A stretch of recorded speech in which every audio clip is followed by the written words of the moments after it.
معزز سامعین، sonic enterprises کی ایک اور پیشکش گناہوں کا تریاق توبہ آپ کے لیے حاضر ہے۔ امید ہے اس سے قبل ہماری کیسٹس مرنے کے بعد کیا ہوگا، عذاب قبر، قبر کی پہلی رات، قیامت کب آئے گی اور دوزخ کے حالات آپ کو پسند آئی ہوں گی۔ خدا ہمیں عمل کی توفیق عطا فرمائے، آمین۔ بہنوں اور بھائیوں، ہم سے ہر لمحہ کوئی نہ کوئی گناہ سرزد ہوتا ہے اور گناہ ایک زہر ہے، لیکن اس رب العالمین نے اس کا تریاق بھی پیدا کیا ہے اور وہ ہے توبہ اور استغفار۔ برادران اسلام، رسول اللہ صلی اللہ علیہ وسلم نے ارشاد فرمایا، کبھی کبھی میرے دل پر بھی بادل سا آ جاتا ہے، یہاں تک کہ میں اللہ جل جلالہ سے روزانہ 100 مرتبہ استغفار کرتا ہوں۔ یہ کون فرما رہے ہیں؟ وہ ذات جس کو اللہ تعالیٰ نے گناہوں سے پاک اور معصوم پیدا فرمایا۔ آپ سے کسی گناہ کا صادر ہونا ممکن ہی نہیں، اور اگر کبھی آپ سے کوئی بھول چوک ہوئی بھی تو اللہ تعالیٰ کی طرف سے یہ اعلان فرما دیا گیا کہ آپ کی اگلی پچھلی سب بھول چوک ہماری طرف سے معاف۔ چنانچہ قرآن پاک میں ارشاد ہے، تاکہ اللہ آپ کے اگلے پچھلے سب گناہ معاف کر دے۔ اس کے باوجود حضور اقدس صلی اللہ علیہ وسلم فرما رہے ہیں کہ میں دن میں 100 مرتبہ استغفار کرتا ہوں۔ اس حدیث کی تشریح میں علماء نے فرمایا کہ اس حدیث میں 100 کا جو عدد آپ نے بیان فرمایا اس سے گنتی بیان کرنا مقصود نہیں ہے، بلکہ استغفار کی کثرت کی طرف اشارہ مقصود ہے۔ پھر اس حدیث میں استغفار کرنے کی وجہ بھی بیان فرما دی کہ میں اتنی کثرت سے استغفار اس لیے کرتا ہوں کہ کبھی کبھی میرے دل پر بھی بادل سا چھا جاتا ہے۔ مطلب یہ کہ کبھی کبھی بتقاضۂ بشریت ایک نبی کے دل میں بھی خیالات اور وساوس پیدا ہو سکتے ہیں۔ کوئی آدمی نیکی اور تقوی کے کتنے ہی بلند مقام پر پہنچ جائے لیکن گناہوں کی جھلکیوں سے نہیں بچ سکتا۔ نبی کریم صلی اللہ علیہ وسلم کا مقام تو بہت اعلیٰ اور عرفہ ہے، اس مقام تک کوئی پہنچ ہی نہیں سکتا، لیکن جتنے اولیاء اکرام، صوفیاء، بزرگان دین گزرے ہیں، ان میں سے کوئی ایسا نہیں کہ ان کے دل میں گناہوں کا کبھی وسوسہ اور خیال بھی نہ آیا ہو اور کوئی خواہش بھی پیدا نہ ہوئی ہو۔ لہذا گناہوں کی جھلکیاں تو بڑوں بڑوں کو آتی ہیں، البتہ فرق یہ ہوتا ہے کہ ہم جیسے غافل لوگ تو گناہوں کی ذرا سی جھلکی پر ہتھیار ڈال دیتے ہیں اور گناہ کا ارتکاب کر لیتے ہیں، لیکن جن لوگوں کو اللہ تعالیٰ توفیق عطا فرمائے ان کو بھی گناہوں کے خیالات اور وساوس آتے ہیں اور دل میں گناہوں کے ارادے پیدا ہوتے ہیں، لیکن اللہ تعالیٰ کے فضل اور مجاہدے کی برکت سے وہ خیالات، وساوس اور ارادے کمزور ہو جاتے ہیں۔ پھر وہ ارادے انسان پر غالب نہیں آتے، جس کا نتیجہ یہ ہوتا ہے کہ گناہ کا خیال آنے کے باوجود اس خیال پر عمل نہیں ہوتا۔ حضرت یوسف علیہ السلام کے بارے میں قرآن حکیم میں ہے کہ زلیخا نے گناہ کی دعوت دی تو اس وقت حضرت یوسف علیہ السلام کے دل میں بھی گناہ کا تھوڑا سا خیال آ گیا تھا، لیکن اللہ تعالیٰ نے ان کو اس گناہ سے محفوظ رکھا۔ لہذا تصوف اور طریقت کے بارے میں یہ نہیں سمجھنا چاہیے کہ اس میں قدم رکھنے کے بعد رذائل اور گناہوں کا بالکل ازالہ ہو جائے گا اور پھر گناہوں کا بالکل خیال ہی نہیں آئے گا، بلکہ ہوتا یہ ہے کہ مجاہدہ کرنے اور مشق کرنے کے نتیجے میں گناہوں کے تقاضے مغلوب اور کمزور ہو جاتے ہیں اور پھر ان کا مقابلہ کرنا آسان ہو جاتا ہے۔ لہذا اس طریق میں بڑی کامیابی یہی ہے کہ گناہوں کے تقاضے مغلوب اور کمزور پڑ جائیں اور انسان کے اوپر غالب نہ آنے پائیں، لیکن سوچنا کہ مجاہدہ کرنے کے بعد دل میں گناہوں کا خیال ہی نہیں آئے گا، یہ بات محال ہے، یہ کبھی نہیں ہو سکتا، اس لیے کہ اللہ تعالیٰ نے انسان کے دل میں گناہ کا داعیہ اور تقاضا پیدا فرمایا ہے۔ قرآن کریم میں ارشاد ہے، ہم نے انسان کے دل میں گناہ کا بھی تقاضا پیدا کیا ہے اور تقوی کا تقاضا بھی پیدا کیا ہے۔ اسی میں تو امتحان ہے، اس لیے کہ اگر انسان کے دل میں گناہ کا تقاضا بالکل ختم ہو جائے اور فنا ہو جائے تو پھر گناہوں سے بچنے میں انسان کا کیا کمال ہوا؟ پھر نہ تو نفس سے مقابلہ ہوا اور نہ شیطان سے مقابلہ ہوا، نہ ان سے معرکہ پیش آیا، تو پھر جنت کس کے بدلے میں ملے گی؟ اس لیے کہ جنت تو اسی بات کا انعام ہے کہ دل میں گناہوں کے تقاضے اور دائیے پیدا ہو رہے ہیں، لیکن انسان ان کو شکست دے کر اللہ تعالی کے خوف اور خشیت سے اور اللہ کی عظمت اور جلال سے ان تقاضوں پر عمل نہیں کرتا، تب جا کر انسان کا کمال ظاہر ہوتا ہے۔ شیخ سعدی رحمت اللہ علیہ فرماتے ہیں، بڑھاپے میں تو ظالم بھیڑیا بھی متقی اور پرہیزگار بن جاتا ہے، اس لیے کہ اس وقت نہ منہ میں دانت رہے نہ پیٹ میں آنت رہی، اب ظلم کرنے کی طاقت ہی نہیں ہے، اس لیے اب پرہیزگار نہیں بنے گا تو اور کیا بنے گا؟ لیکن پیغمبروں کا شیوہ یہ ہے کہ آدمی جوانی کے اندر توبہ کرے جبکہ قوت اور طاقت موجود ہے، اور گناہوں کا تقاضا بھی شدت سے پیدا ہو رہا ہے اور گناہ کے مواقع بھی میسر ہیں، لیکن اس کے باوجود اللہ کے خوف سے آدمی گناہوں سے بچ جائے، یہ ہے پیغمبروں کا شیوہ۔ بہن اور بھائیوں، مولانا رومی رحمت اللہ علیہ کی مثنوی میں ایک قصہ ہے کہ ایک لکڑہارا تھا جو جنگل سے جا کر لکڑیاں کاٹ کر لایا کرتا تھا اور ان کو بازار میں بیچ دیتا تھا۔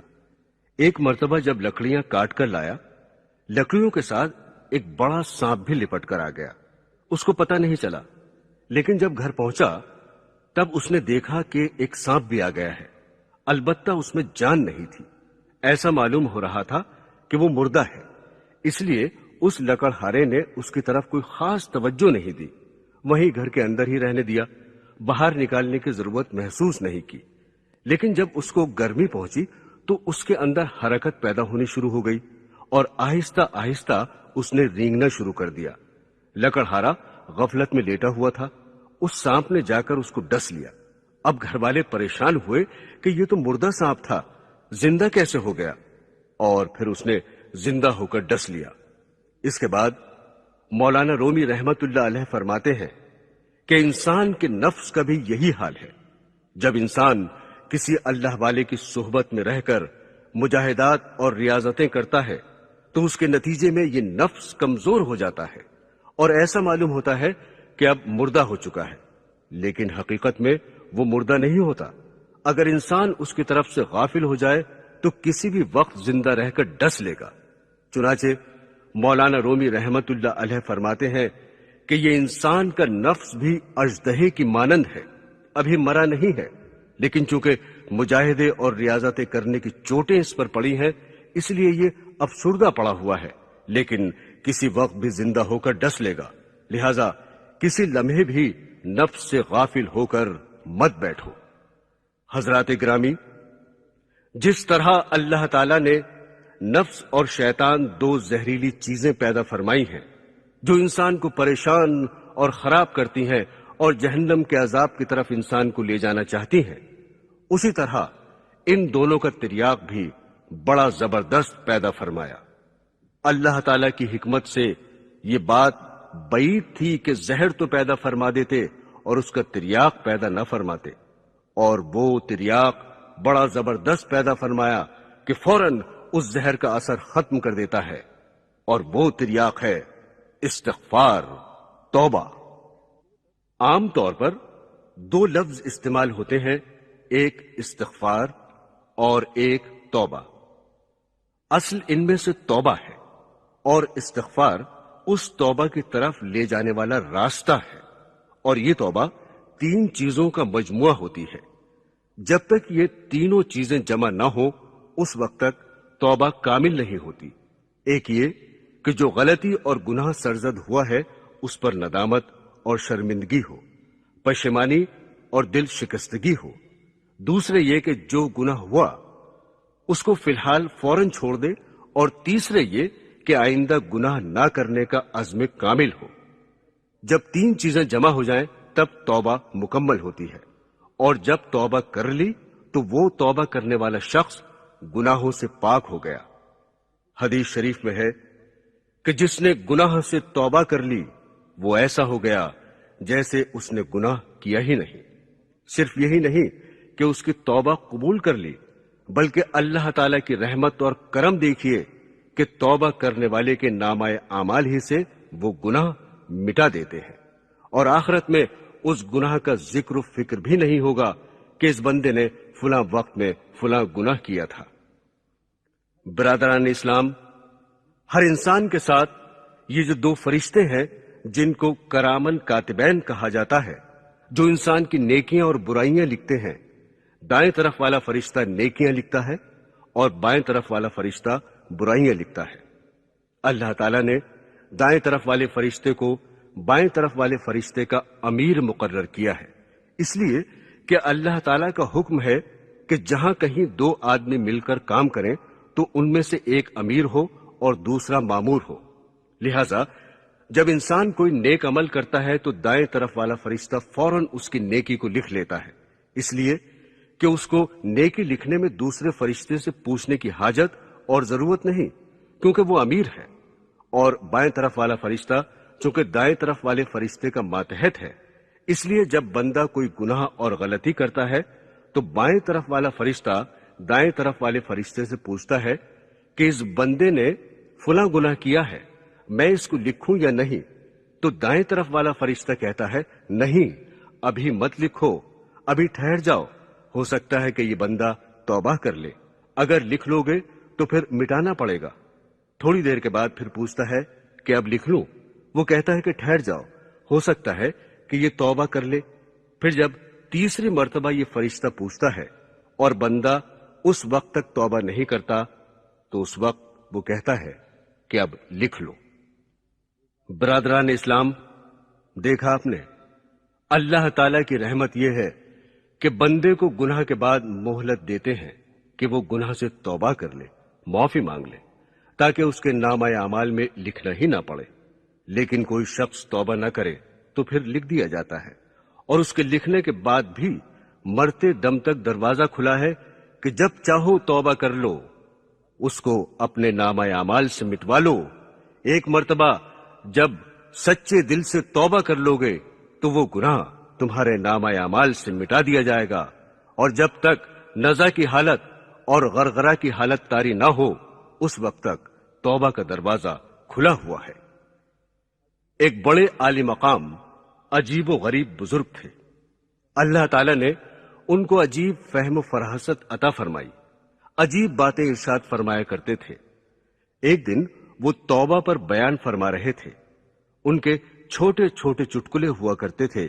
ایک آزاد منش نوجوان اس مجلس میں آ گیا، وہ اپنے کسی مقصد سے آیا تھا، مگر یہ اللہ والے تو ہر وقت سکھانے اور تربیت کرنے کی فکر میں رہتے تھے۔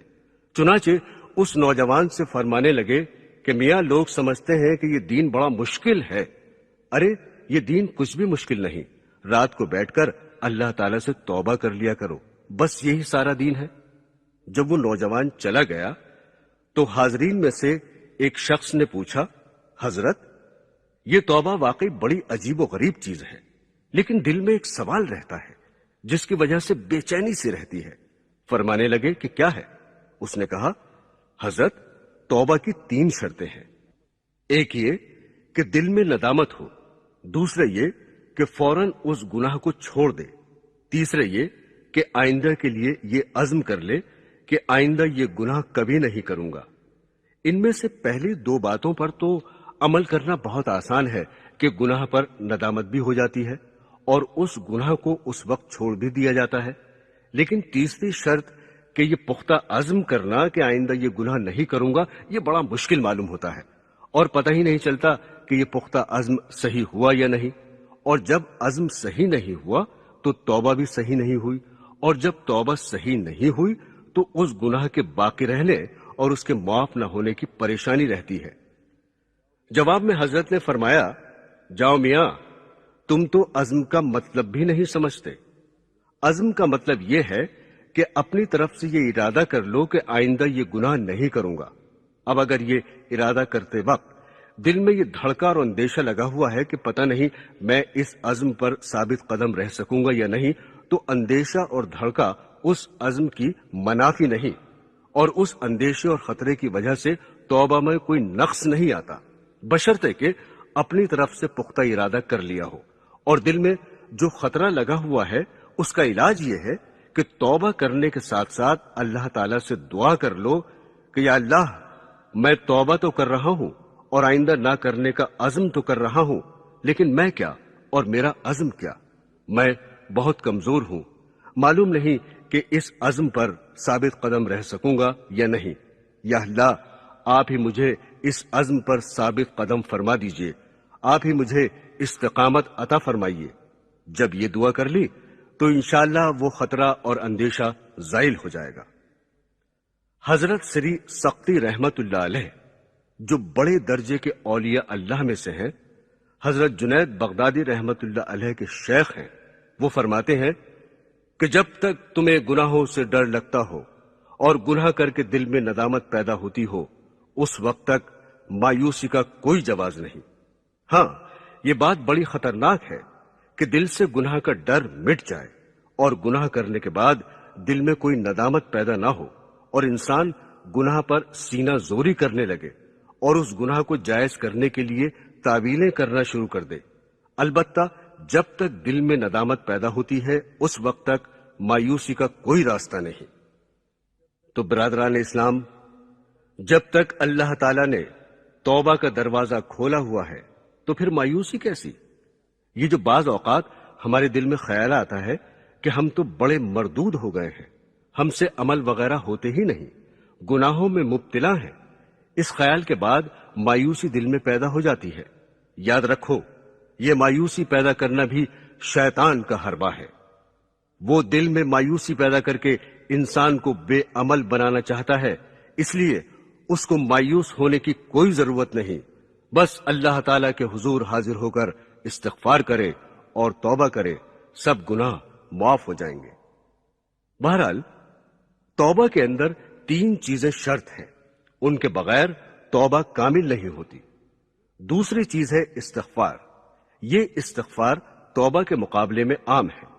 استغفار کے معنی یہ ہے کہ اللہ تعالیٰ سے مغفرت کی دعا مانگنا، اللہ تعالیٰ سے بخشش مانگنا۔ حضرت امام غزالی رحمت اللہ علیہ فرماتے ہیں کہ استغفار کے اندر یہ 3 چیزیں شرط نہیں، بلکہ استغفار ہر انسان ہر حالت میں کر سکتا ہے۔ جب کوئی غلطی ہو جائے یا دل میں کوئی وسوسہ پیدا ہو جائے یا عبادت میں کوتاہی ہو جائے یا کسی بھی طرح کی کوئی غلطی سرزد ہو جائے تو فوراً استغفار کرے۔ امام غزالی رحمت اللہ علیہ فرماتے ہیں کہ مومن کے لیے اصل راستہ تو یہ ہے کہ وہ توبہ کرے اور تینوں شرائط کے ساتھ کرے، لیکن بعض اوقات ایک شخص بہت سے گناہ چھوڑ دیتا ہے اور جن گناہوں میں مبتلا ہے ان کو بھی چھوڑنے کی کوشش میں لگا ہوا ہے، لیکن ایک گناہ ایسا رہ گیا جس کو چھوڑنے پر کوشش کے باوجود وہ قادر نہیں ہو رہا ہے، بلکہ حالات یا ماحول کی وجہ سے مغلوب ہے اور اس گناہ کو چھوڑ نہیں پا رہا ہے۔ اب سوال یہ ہے کہ کیا ایسا شخص توبہ سے مایوس اور نا امید ہو کر بیٹھ جائے کہ میں اس کے چھوڑنے پر قادر نہیں، اس لیے میں تو تباہ ہو گیا؟ مثلا ایک شخص بینک میں ملازم ہے اور بینک کی ملازمت ناجائز اور حرام ہے کیونکہ وہ سود کی آمدنی ہے۔ جب وہ دین کی طرف آیا اور آہستہ آہستہ اس نے بہت سے گناہ چھوڑ دیے، نماز روزہ شروع کر دیا اور شریعت کے دوسرے احکام پر بھی عمل کرنا شروع کر دیا، اب وہ دل سے تو یہ چاہتا ہے کہ میں اس حرام آمدنی سے بھی کسی طرح بچ جاؤں اور بینک کی ملازمت چھوڑ دوں، لیکن اس کے بیوی بچے ہیں، ان کی معاش اور حقوق کی ذمہ داری اس کے اوپر عائد ہے۔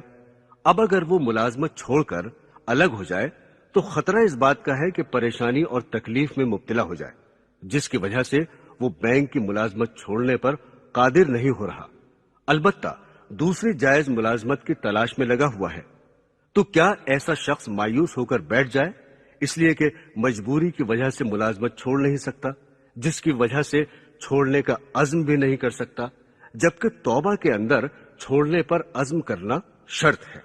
تو کیا ایسے مبتلا شخص کے لیے توبہ کا کوئی راستہ نہیں ہے؟ امام غزالی رحمت اللہ علیہ فرماتے ہیں کہ ایسے شخص کے لیے بھی راستہ موجود ہے، وہ یہ کہ سنجیدگی سے کوشش کرنے کے باوجود جب تک کوئی جائز اور حلال روزگار نہیں ملتا اس وقت تک ملازمت نہ چھوڑے، لیکن ساتھ ساتھ اس پر استغفار بھی کرتا رہے، اس وقت توبہ نہیں کر سکتا، اس لیے کہ توبہ کے لیے گناہ کا چھوڑنا شرط ہے، اور یہاں وہ ملازمت چھوڑنے پر قادر نہیں، اس لیے توبہ نہیں ہو سکتی۔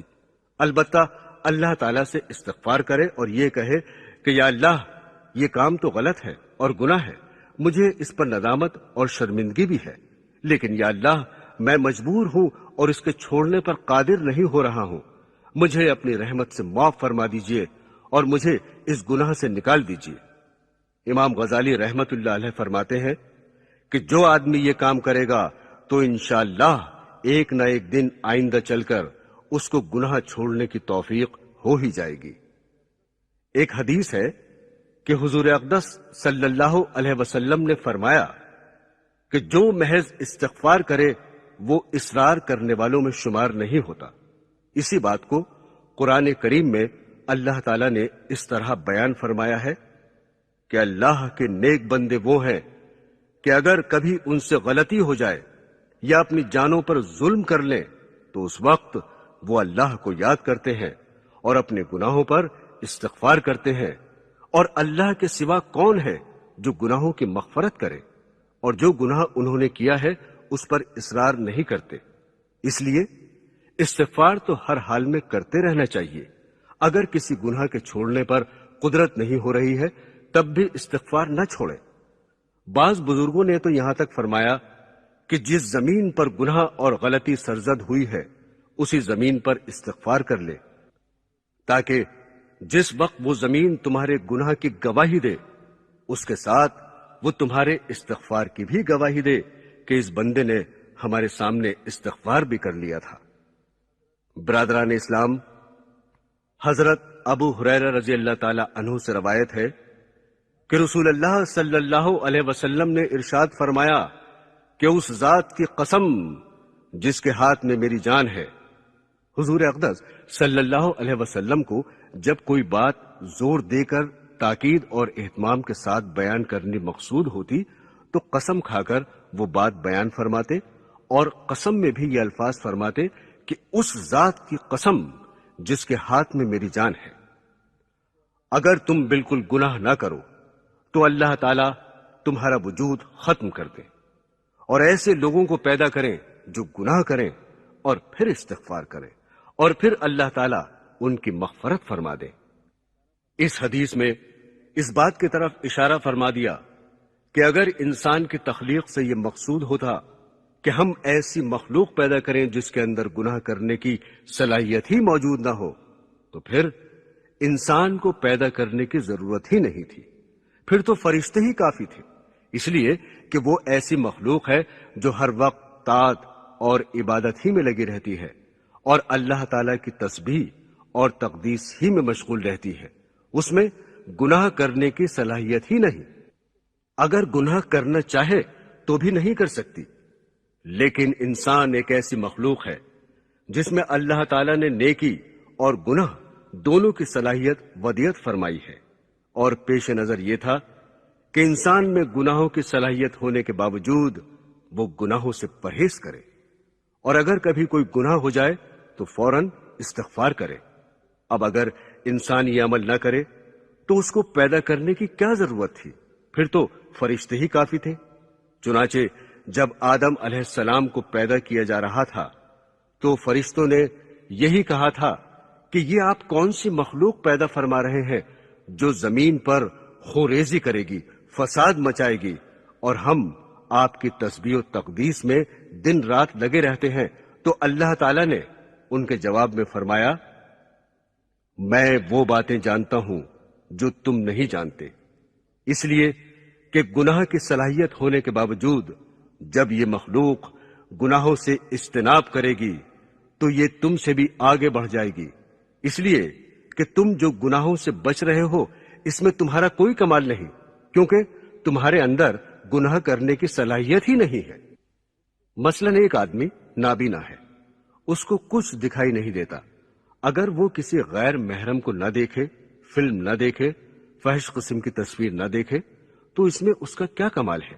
اس لیے کہ اس کے اندر دیکھنے کی صلاحیت ہی نہیں، وہ اگر دیکھنا بھی چاہے تو نہیں دیکھ سکتا۔ لیکن ایک شخص وہ ہے جس کی بینائی کامل ہے، ہر چیز دیکھنے کی صلاحیت موجود ہے، اور اس کے دل میں خواہشات، امنگیں اور شوق امڈ رہا ہے، لیکن اس سارے شوق اور امنگوں کے باوجود وہ اللہ کا بندہ ہونے کا تصور کر کے اپنی آنکھوں کو غلط جگہ پڑنے سے بچاتا ہے۔ یہ وہ مقام ہے جس پر اللہ تعالی نے جنت دینے کا وعدہ کیا ہے۔ تو معزز سامعین، خوب سمجھ لیجئے، فرشتے اگرچہ جنت میں رہیں لیکن جنت کی لذتیں ان کے لیے نہیں، جنت کی راحتیں ان کے لیے نہیں، اس لیے کہ ان کے اندر جنت کی لذتوں اور راحتوں کے ادراک کرنے کا مادہ ہی نہیں۔ جنت کی لذتیں اللہ تعالیٰ نے اسی مخلوق کے لیے پیدا فرمائی ہیں جس کے اندر گناہ کی بھی صلاحیت موجود ہے اور نیکی کی بھی صلاحیت موجود ہے۔ اللہ تعالیٰ کی حکمت بالغہ اور آپ کی مشیت میں کون دخل اندازی کر سکتا ہے؟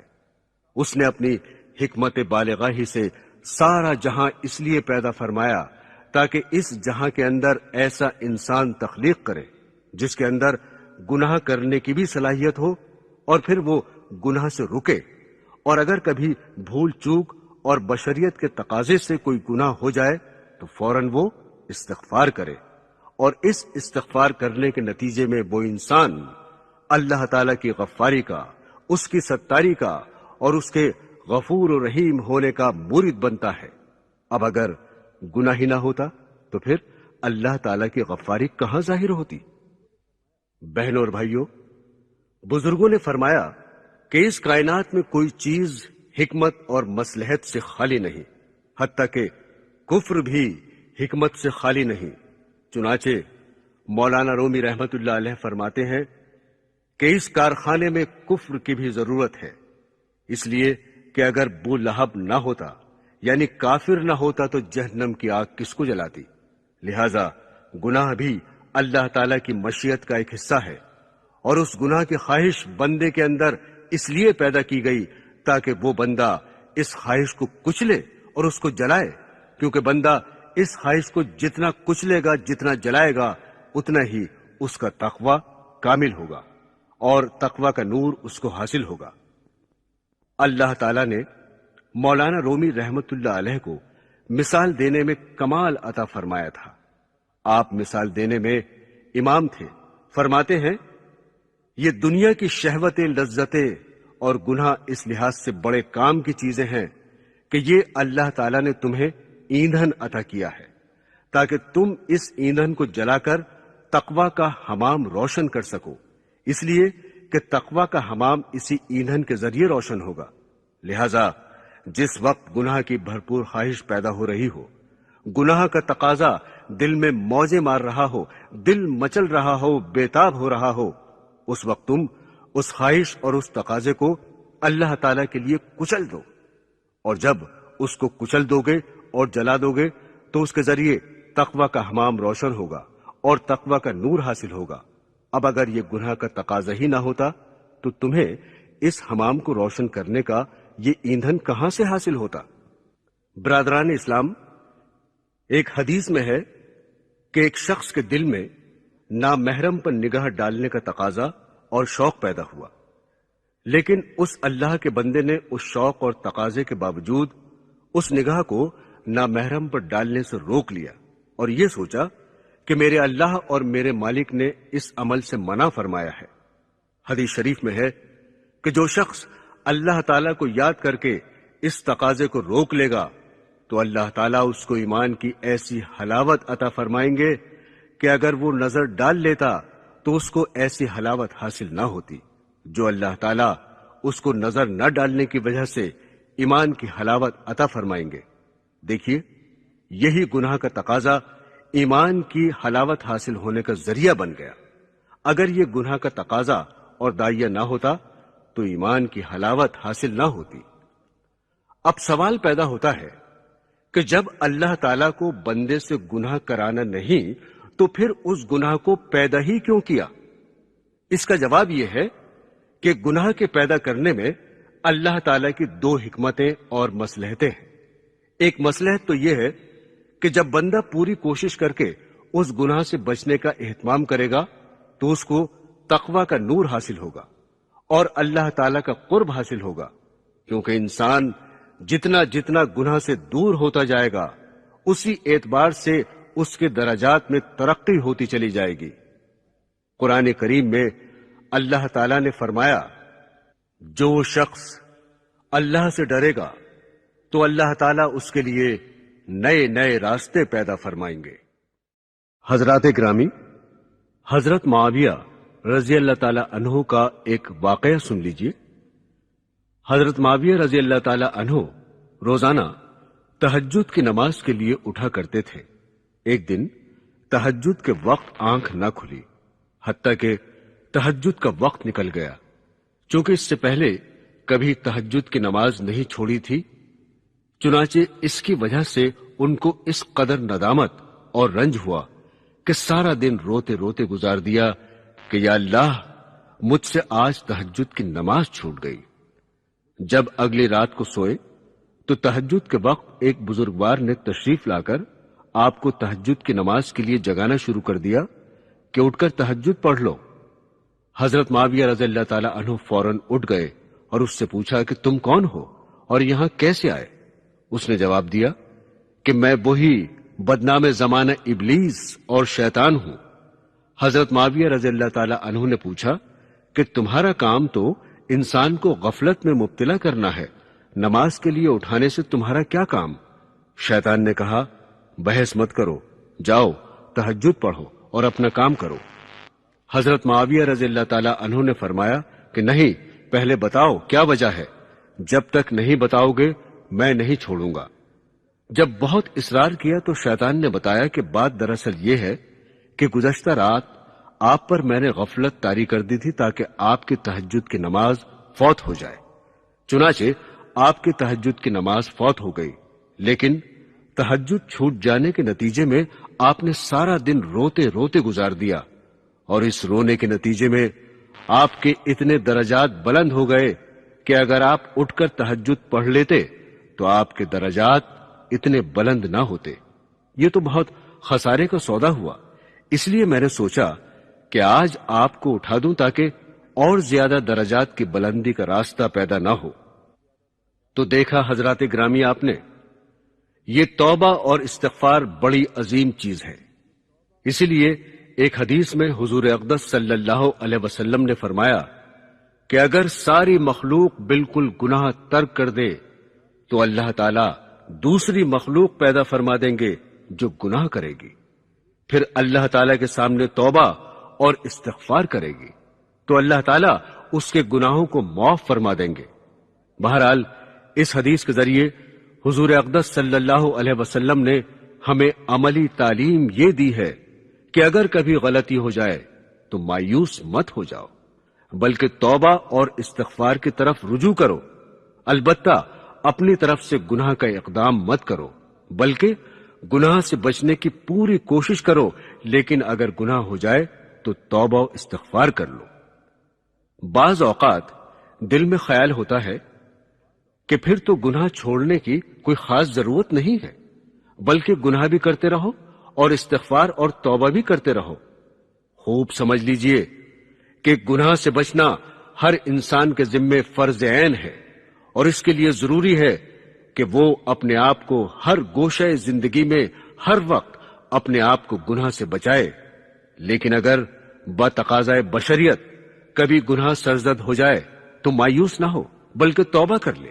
یا اگر کوئی شخص کسی گناہ میں مبتلا ہے اور اس کے لیے کسی وجہ سے اس کو چھوڑنا ممکن نہیں ہے، مثلا بینک کی ملازمت میں مبتلا ہے، تو اس صورت میں وہ دوسری ملازمت اس طرح تلاش کرے جیسے ایک بے روزگار آدمی تلاش کرتا ہے، لیکن ساتھ میں وہ توبہ اور استغفار بھی کرتا رہے۔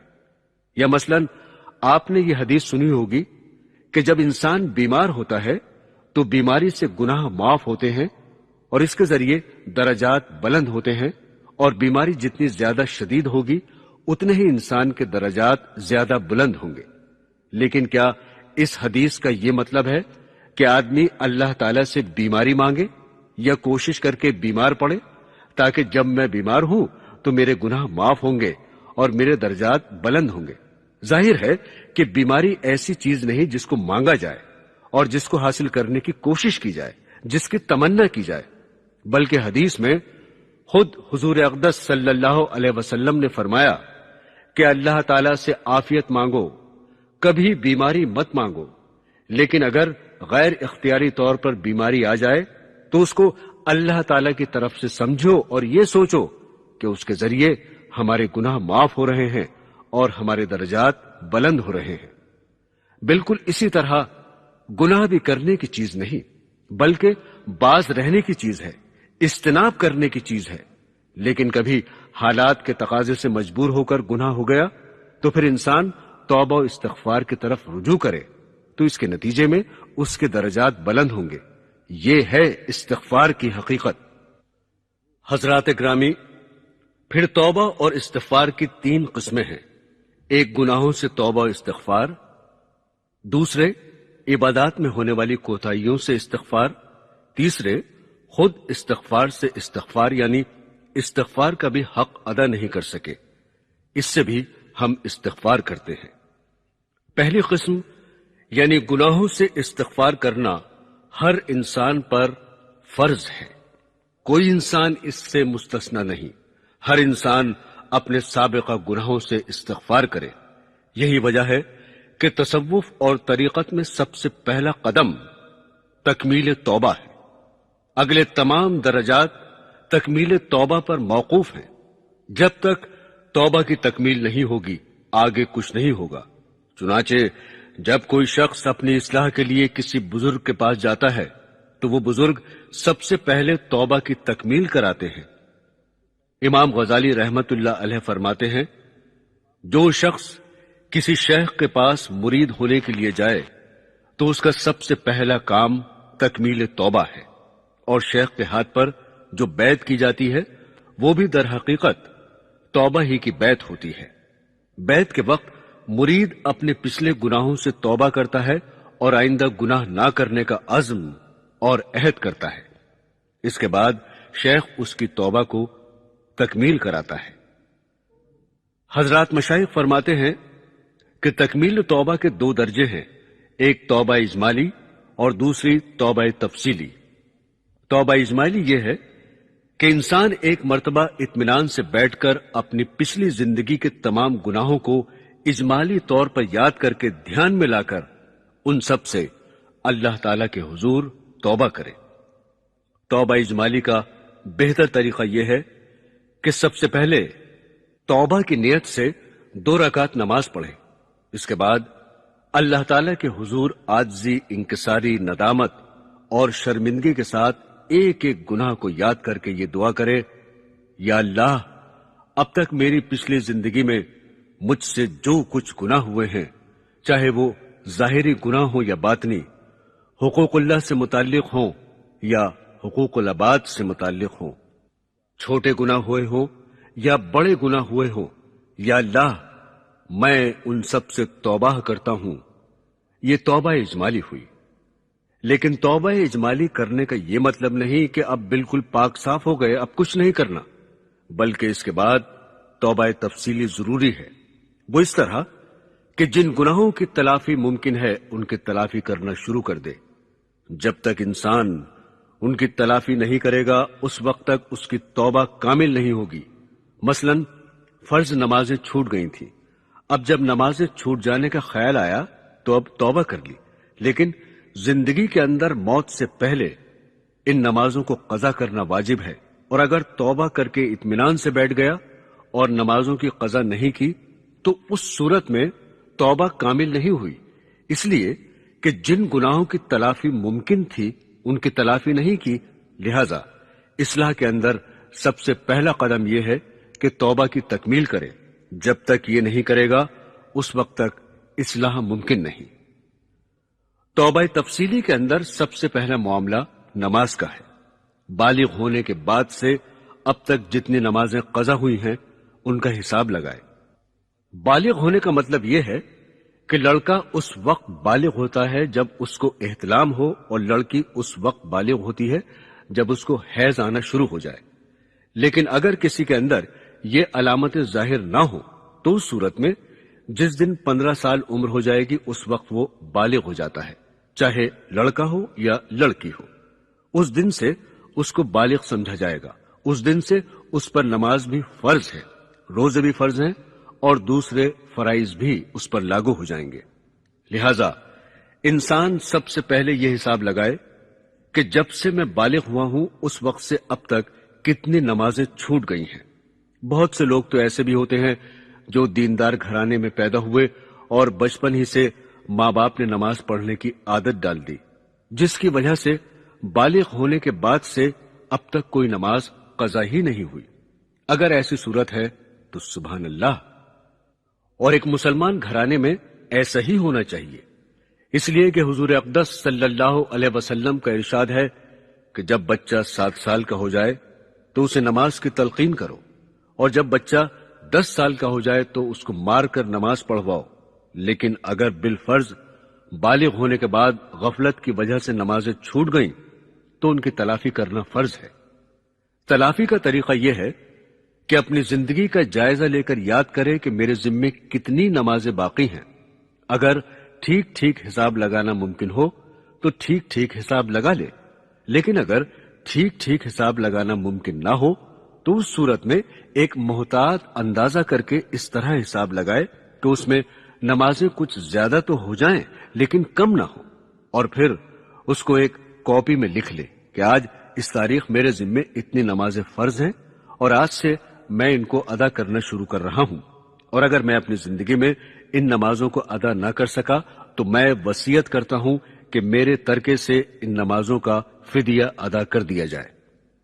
جی ہاں، یہ وصیت لکھنا اس لیے ضروری ہے کہ اگر آپ نے یہ وصیت نہیں لکھی اور قضا نمازوں کو ادا کرنے سے پہلے آپ کا انتقال ہو گیا تو اس صورت میں ورثہ کے ذمے شرعاً یہ ضروری نہیں ہوگا کہ آپ کی نمازوں کا فدیہ ادا کرے۔ یہ فدیہ ادا کرنا ان کی مرضی پر موقوف ہوگا، چاہے تو دیں اور چاہے تو نہ دیں۔ اگر فدیہ ادا کریں گے تو یہ ان کا احسان ہوگا، شرعاً ان کے ذمے فرض واجب نہیں، لیکن اگر آپ نے فدیہ ادا کرنے کی وصیت کر دی تو اس صورت میں ورثہ شرعاً اس بات کے پابند ہوں گے کہ وہ کل مال کے 1/3 ترکے کی حد تک اس وصیت کو نافذ کریں اور نمازوں کا فدیہ ادا کریں۔ حضور اقدس صلی اللہ علیہ وسلم کا ارشاد ہے کہ ہر وہ شخص جو اللہ پر اور یوم آخرت پر ایمان رکھتا ہو اور اس کے پاس کوئی بات وصیت لکھنے کے لیے موجود ہو تو اس کے لیے 2 راتیں بھی وصیت لکھے بغیر گزارنا جائز نہیں۔ حضرات گرامی، آئیے اب ذرا حقوق العباد کا جائزہ لیں کہ کسی کا کوئی جانی حق یا کسی کا کوئی مالی حق اپنے ذمے واجب ہو اور اب تک ادا نہ کیا ہو تو اس کو ادا کریں یا معاف کرائیں، یا کسی کو کوئی تکلیف پہنچائی ہو اس سے معاف کرائیں۔ حدیث شریف میں ہے کہ ایک مرتبہ حضور اقدس صلی اللہ علیہ وسلم نے باقاعدہ صحابہ اکرام کے مجمع میں کھڑے ہو کر یہ اعلان فرمایا، اگر میں نے کسی کو کوئی تکلیف پہنچائی ہو یا کسی کو کوئی صدمہ پہنچایا ہو یا کسی کا کوئی حق میرے ذمے ہو تو آج میں آپ سب کے سامنے کھڑا ہوں، وہ شخص آ کر مجھ سے بدلہ لے لے یا معاف کر دے۔ لہذا جب حضور اقدس صلی اللہ علیہ وسلم معافی مانگ رہے ہیں تو ہم اور آپ کس شمار میں ہیں؟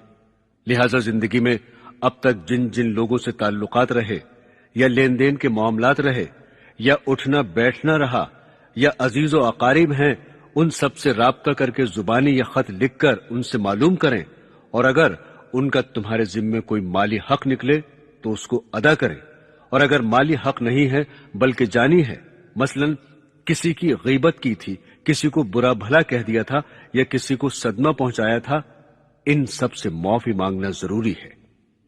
ایک دوسری حدیث میں حضور اقدس صلی اللہ علیہ وسلم نے فرمایا کہ اگر کسی شخص نے دوسرے شخص پر ظلم کر رکھا ہے، چاہے وہ جانی ظلم ہو یا مالی ظلم ہو، آج وہ اس سے معافی مانگ لے، یا سونا چاندی دے کر اس دن کے آنے سے پہلے حساب کر لے جس دن نہ درہم ہوگا اور نہ دینار ہوگا، کوئی سونا چاندی کام نہیں آئے گا۔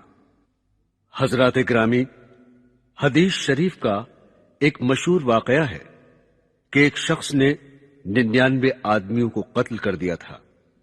اس کے بعد اس کو توبہ کی فکر لاحق ہوئی. اب سوچا کہ میں کیا کروں. چنانچہ وہ عیسائی راہب کے پاس گیا اور اس کو جا کر بتایا کہ میں نے اس طرح 99 آدمیوں کو قتل کر دیا ہے، تو کیا میرے لیے توبہ کا اور نجات کا کوئی راستہ ہے؟ اس راہب نے جواب دیا کہ تو تباہ ہو گیا، اور اب تیری تباہی اور ہلاکت میں کوئی شک نہیں. تیرے لیے نجات کا اور توبہ کا کوئی راستہ نہیں ہے. یہ جواب سن کر وہ شخص مایوس ہو گیا. اس نے سوچا کہ 99 قتل کر دیے ہیں، ایک اور صحیح. چنانچہ اس راہب کو بھی قتل کر دیا اور 100 کا عدد پورا کر دیا. لیکن دل میں چونکہ توبہ کی فکر لگی ہوئی تھی، اس لیے دوبارہ کسی اللہ والے کی تلاش میں نکل گیا. تلاش کرتے کرتے ایک اللہ والا اس کو مل گیا اور اس نے جا کر اپنا سارا قصہ بتایا. اس نے کہا کہ اس میں مایوس ہونے کی ضرورت نہیں. اب تم پہلے توبہ کرو اور پھر اس بستی کو چھوڑ کر فلاں بستی میں چلے جاؤ، اور وہ نیک لوگوں کی بستی ہے. ان کی صحبت اختیار کرو. چونکہ وہ توبہ کرنے میں مخلص تھا، اس لیے وہ اس بستی کی طرف چل پڑا. ابھی راستے میں ہی تھا کہ اس کی موت کا وقت آ گیا. روایات میں آتا ہے کہ جب وہ مرنے لگا تو مرتے مرتے بھی اپنے آپ کو سینے کے بل گھسیٹ کر اس بستی کے قریب کرنے لگا جس بستی کی طرف وہ جا رہا تھا، تاکہ وہ اس بستی کے زیادہ سے زیادہ قریب ہو جائے. آخر کار جان نکل گئی. اب اس کی روح لے جانے کے لیے ملائکہ رحمت اور ملائکہ عذاب دونوں پہنچ گئے، اور دونوں میں اختلاف شروع ہو گیا. ملائکہ رحمت کہنے لگے کہ چونکہ یہ شخص توبہ کر کے نیک لوگوں کی بستی کی طرف جا رہا تھا، اس لیے اس کی روح ہم لے جائیں گے. ملائکہ عذاب کہنے لگے کہ اس نے 100 آدمیوں کو قتل کیا ہے اور ابھی اس کی معافی نہیں ہوئی، لہذا اس کی روح ہم لے جائیں گے. آخر میں اللہ تعالیٰ نے یہ فیصلہ فرمایا کہ یہ دیکھا جائے کہ یہ شخص کون سی بستی سے زیادہ قریب ہے. جس بستی سے چلا تھا اس سے زیادہ قریب ہے، یا جس بستی کی طرف جا رہا تھا اس سے زیادہ قریب ہے. اب دونوں طرف کے فاصلوں کی پیمائش کی گئی تو معلوم ہوا کہ جس بستی کی طرف جا رہا تھا اس سے تھوڑا قریب ہے. چنانچہ ملائکہ رحمت اس کی روح لے گئے. اللہ تعالیٰ نے اس کی کوشش کی برکت سے اس کو معاف کر دیا. تو دیکھا معزز سامعین، اگرچہ اس کے ذمے حقوق العباد تھے، لیکن چونکہ اپنی طرف سے کوشش شروع کر دی تھی، اس لیے اللہ تعالیٰ نے اس کی مغفرت فرما دی. اسی طرح جب کسی انسان کے ذمے حقوق العباد ہوں اور ان کی ادائیگی کی کوشش شروع کر دے اور اس فکر میں لگ جائے اور پھر درمیان میں موت آ جائے، تو اللہ تعالیٰ کی رحمت سے امید ہے کہ وہ اصحاب حقوق کو قیامت کے دن راضی فرما دیں گے. بہرحال یہ 2 قسم کی توبہ کر لیں، ایک توبہ اجمالی اور ایک توبہ تفصیلی. اللہ تعالیٰ اپنی رحمت سے ہم سب کو اس کی توفیق عطا فرمائے، آمین. میرے عزیزو، ایک بزرگ نے کیا اچھی بات بیان فرمائی، یاد رکھنے کے قابل ہے. فرمایا کہ جب تم توبہ کر چکو تو پھر ماضی کی فکر چھوڑ دو، اس لیے کہ جب توبہ کر لی تو یہ امید رکھو کہ اللہ تعالیٰ اپنی رحمت سے قبول فرمائیں گے انشاءاللہ. اور مستقبل کی فکر بھی چھوڑ دو کہ آئندہ کیا ہوگا کیا نہیں ہوگا. حال جو اس وقت گزر رہا ہے اس کی فکر کرو کہ یہ درست ہو جائے یا اللہ تعالیٰ کی اطاعت میں گزر جائے اور اس میں کوئی گناہ سرزد نہ ہو. آج کل ہمارا یہ حال ہے کہ یا تو ہم ماضی میں پڑے رہتے ہیں کہ ہم سے اتنے گناہ ہو چکے ہیں، اب ہمارا کیا حال ہوگا، کس طرح بخشش ہوگی. اس کا نتیجہ یہ ہوتا ہے کہ مایوسی پیدا ہو کر حال بھی خراب ہو جاتا ہے. یا مستقبل کی فکر میں پڑے رہتے ہیں کہ اگر اس وقت توبہ کر بھی لی تو آئندہ کس طرح گناہ سے بچیں گے. ارے یہ سوچو کہ جب آئندہ وقت آئے گا اس وقت دیکھا جائے گا. اس وقت کی فکر کرو جو گزر رہا ہے، اس لیے کہ یہی حال ماضی بن رہا ہے اور ہر مستقبل کو حال بننا ہے. اس لیے بس اپنے حال کو درست کر لو اور ماضی کو یاد کر کے مایوس مت ہو جاؤ. حقیقت میں شیطان ہمیں بہکاتا ہے، وہ یہ ورغلاتا ہے کہ اپنے ماضی کو دیکھو کہ تم کتنے بڑے بڑے گناہ کر چکے ہو، اور اپنے مستقبل کو دیکھو کہ تم سے مستقبل میں کیا بنے گا، اور ماضی اور مستقبل کے چکر میں ڈال کر ہمارے حال کو خراب کرتا رہتا ہے۔ اس لیے شیطان کے دھوکے میں مت آؤ اور اپنے حال کو درست کرنے کی فکر کرو۔ اللہ تعالی ہم سب کو یہ فکر عطا فرما دے، آمین۔ میرے پیارے دینی بہنوں اور بھائیوں، ہر مسلمان کو یہ واقعہ معلوم ہے کہ ابلیس کو حکم دیا گیا کہ وہ حضرت آدم علیہ السلام کو سجدہ کرے۔ اس نے انکار کر دیا کہ میں تو سجدہ نہیں کرتا۔ اس انکار کی وجہ سے اللہ تعالی نے اس کو راندہ درگاہ کر دیا۔ ایک بات یہاں یہ سمجھ لیں کہ اگر غور کیا جائے تو بظاہر ابلیس جو بات کہہ رہا تھا وہ کوئی بری بات نہیں تھی، کیونکہ اگر وہ یہ کہتا کہ یہ پیشانی تو آپ کے لیے خاص ہے، یہ پیشانی تو صرف آپ کے سامنے جھک سکتی ہے، کسی اور کے سامنے نہیں جھک سکتی، یہ خاکی پتلا جس کو آپ نے اپنے ہاتھ سے بنایا اس کو میں سجدہ کیوں کروں؟ میرا سجدہ تو آپ کے لیے ہے۔ تو بظاہر یہ بات غلط نہیں تھی، لیکن یہ بات اس لیے غلط ہوئی کہ جس ذات کے آگے سجدہ کرنا ہے، جب وہ ذات خود ہی حکم دے رہی ہے کہ اس خاکی پتلے کو سجدہ کرو، تو اب چوں چرا کی کوئی گنجائش نہیں رہ جاتی۔ اس حکم کے بعد پھر اپنے عقلی گھوڑے نہیں دوڑانے چاہیے تھے کہ یہ خاکی پتلا سجدے کے لائق ہے یا نہیں۔ دیکھیے، فی الواقع آدمی سجدے کے لائق تو نہیں تھا، چنانچہ جب حضور اقدس صلی اللہ علیہ وسلم کی آخری امت اس دنیا میں آئی تو ہمیشہ کے لیے حکم دے دیا گیا کہ اب کسی انسان کو سجدہ کرنا جائز نہیں۔ معلوم ہوا کہ اصل حکم یہی تھا کہ انسان کو سجدہ کرنا کسی حال میں بھی جائز نہیں تھا، لیکن جب اللہ تعالیٰ ہی حکم فرمائے کہ سجدہ کرو تو اب عقلی گھوڑے نہیں دوڑانے چاہیے۔ شیطان نے پہلی غلطی یہی کی کہ اپنی عقل کے گھوڑے دوڑانے شروع کر دیے۔ دوسری غلطی یہ کی کہ شیطان نے سجدہ نہ کرنے کی وجہ بتاتے ہوئے یہ نہیں کہا کہ یہ پیشانی تو آپ کے لیے ہے، بلکہ یہ وجہ بتائی کہ اس آدم کو آپ نے مٹی سے بنایا ہے اور مجھے آپ نے آگ سے بنایا ہے، اور آگ مٹی سے افضل ہے، اس لیے میں اس کو سجدہ نہیں کرتا۔ اس کے نتیجے میں اللہ تعالیٰ نے اس کو راندہ درگاہ کر دیا اور حکم دے دیا کہ یہاں سے نکل جاؤ۔ بہرحال جس وقت اللہ تعالیٰ نے اس کو راندہ درگاہ کیا، اس وقت اس نے اللہ تعالیٰ سے مہلت مانگی اور کہا، اے اللہ، مجھے اس وقت تک مہلت دے دیجئے جس وقت آپ لوگوں کو اٹھائیں گے، یعنی میں قیامت تک زندہ رہوں، مجھے موت نہ آئے۔ چنانچہ اللہ تعالیٰ نے فرمایا، ہم تمہیں قیامت تک کے لیے مہلت دیتے ہیں، تمہیں قیامت تک موت نہیں آئے گی۔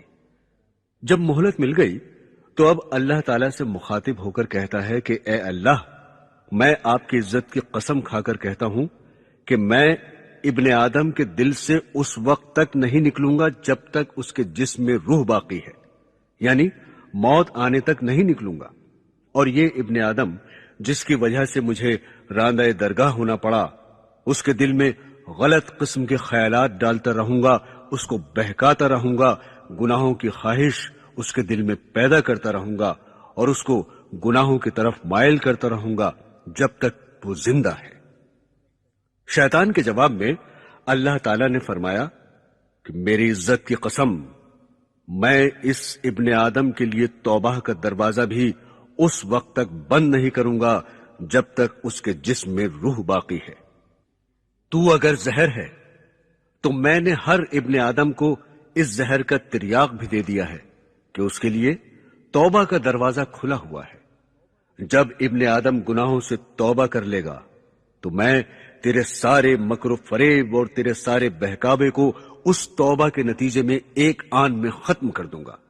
گویا کہ اللہ تعالیٰ نے ابن آدم کے لیے اپنی رحمت کا عام اعلان فرما دیا اور فرما دیا کہ یہ مت سمجھنا کہ ہم نے کوئی مافوق الفطرت طاقت شیطان کی صورت میں تمہارے اوپر مسلط کر دی ہے جس سے تم نجات نہیں پا سکتے۔ بات دراصل یہ ہے کہ ہم نے شیطان کو صرف تمہاری ذرا سی آزمائش اور امتحان کے لیے پیدا کر دیا ہے، ہم نے ہی اس کو بنایا اور ہم نے ہی اس کو بہکانے کی طاقت دی ہے، لیکن ایسی طاقت نہیں دی کہ تم اس کو زیر نہ کر سکو۔ قرآن نے صاف اعلان کر دیا کہ شیطان کا مکر بہت کمزور ہے، اور اتنا کمزور ہے کہ اگر کوئی شخص شیطان کے آگے ڈٹ جائے کہ تیری بات نہیں مانوں گا، تو جس گناہ پر آمادہ کرنا چاہ رہا ہے میں وہ گناہ نہیں کروں گا، تو شیطان اسی وقت پگھل جاتا ہے۔ یہ شیطان بزدلوں پر اور ان لوگوں پر شیر ہو جاتا ہے جو اپنی ہمت سے کام لینے سے جی چراتے ہیں اور جو گناہوں کو چھوڑنے کا ارادہ ہی نہیں کرتے، لیکن بالفرض اگر اس کا داؤ چل جائے اور کوئی بے ہمت آدمی اس کی بات مان لے تو پھر میں نے توبہ کا تریاق پیدا کر دیا ہے، ہمارے پاس آ جاؤ اور اپنے گناہوں کا اقرار کر لو کہ یا اللہ ہم سے غلطی ہو گئی اور اپنے گناہ سے توبہ کرو۔ تو اس کے نتیجے میں شیطان کا سارا اثر ایک لمحے میں زائل ہو جائے گا۔ حضرات گرامی، حضرت ابو ہریرہ رضی اللہ تعالی عنہ روایت فرماتے ہیں کہ میں نے حضور اقدس صلی اللہ علیہ وسلم سے سنا کہ اللہ تعالیٰ نے جو رحمت پیدا فرمائی اس کے 100 حصے کیے ہیں، ان میں سے صرف ایک حصہ رحمت کا اس دنیا میں اتارا ہے، جس کی وجہ سے لوگ آپس میں ایک دوسرے پر رحمت کا، ترس کھانے کا اور شفقت کا معاملہ کرتے ہیں، جیسے باپ اپنے بیٹے پر رحم کر رہا ہے، یا ماں اپنے بچوں پر رحم کر رہی ہے، بھائی بھائی پر رحم کر رہا ہے، بھائی بہن پر کر رہا ہے، یا ایک دوست دوسرے دوست پر کر رہا ہے۔ گویا دنیا میں جتنے لوگ بھی آپس میں شفقت اور رحم کا معاملہ کر رہے ہیں وہ ایک حصہ رحم کا نتیجہ اور طفیل ہے جو اللہ تعالیٰ نے اس دنیا میں نازل فرمایا۔ حتیٰ کہ گھوڑی کا بچہ جب دودھ پینے کے لیے آتا ہے تو وہ گھوڑی اپنا پاؤں اٹھا لیتی ہے تاکہ کہیں ایسا نہ ہو کہ دودھ پینے کے دوران یہ پاؤں بچے کو لگ جائے۔ یہ بھی اس 100ویں حصے کا ایک جزو ہے، اور 99 حصے رحمت کے اللہ تعالیٰ نے اپنے پاس محفوظ رکھے ہوئے ہیں۔ ان کے ذریعے آخرت میں اللہ تعالیٰ اپنے بندوں پر رحمت کا مظاہرہ فرمائیں گے۔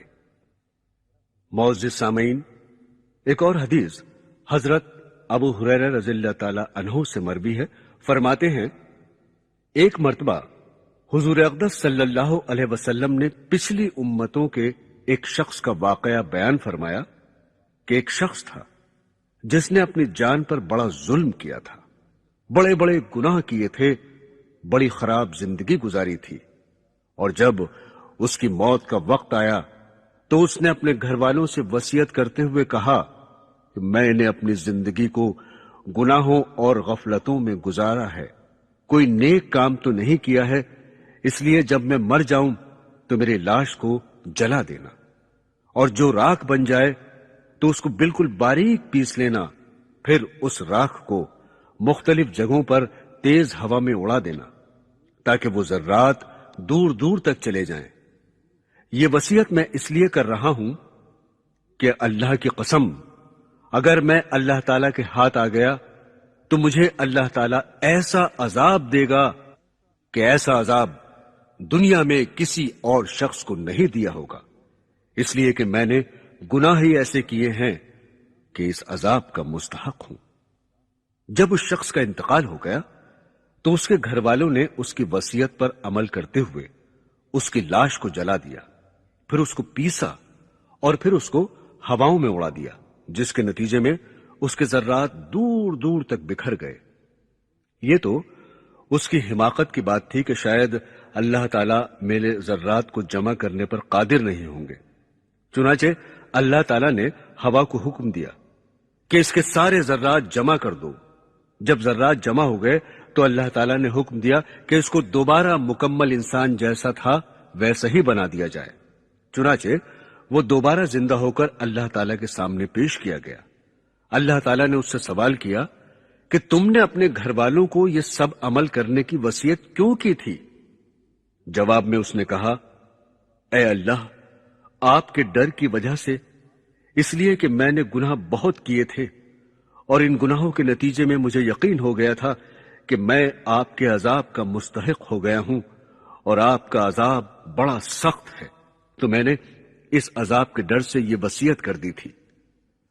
اللہ تعالیٰ فرمائیں گے کہ میرے ڈر کی وجہ سے تم نے یہ عمل کیا تھا، جاؤ میں نے تمہیں معاف کر دیا۔